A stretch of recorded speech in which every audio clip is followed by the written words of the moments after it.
It's often been said that meetings have a cost, and that's absolutely true. You're paying a price for every meeting that you attend, which is why you need to get things back. To host or attend a meeting, you're effectively being charged in terms of time and money. For example, if you have a management team with 5 people and they have an annual salary of $50,000 each, and they spend an average of 15 hours a week in meetings, well, your weekly meeting cost for only these people will be over $2,000, and your annual costs are well over $100,000.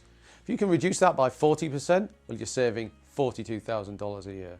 And your management team is actually burning 780 hours of time over that year, and that's all time where they can't do any actual work.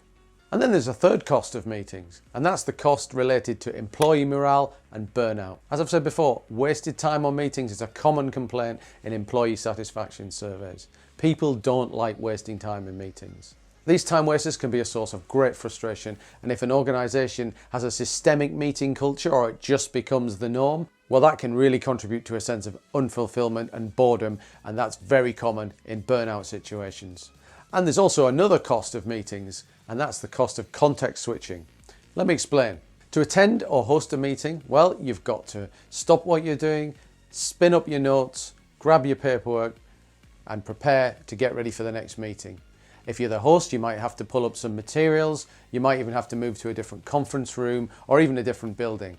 Then when the meeting's done, you've got to do all of that in reverse. Pack up, go back to your desk, and get back on with what you were doing before. So there's actually a couple of blocks of wasted time either side of the actual meeting itself. The hour-long meeting doesn't just cost you an hour of time, it probably costs you an hour and a half.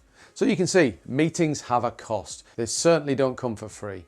Meetings cost you in terms of time, in terms of money, in terms of morale, and in terms of productivity, which is why you need to get the best out of them, and that's absolutely essential. So we owe it to ourselves, we owe it to our teams, we owe it to our companies to get the most out of meetings and to reduce the amount of time that we actually spend in meetings.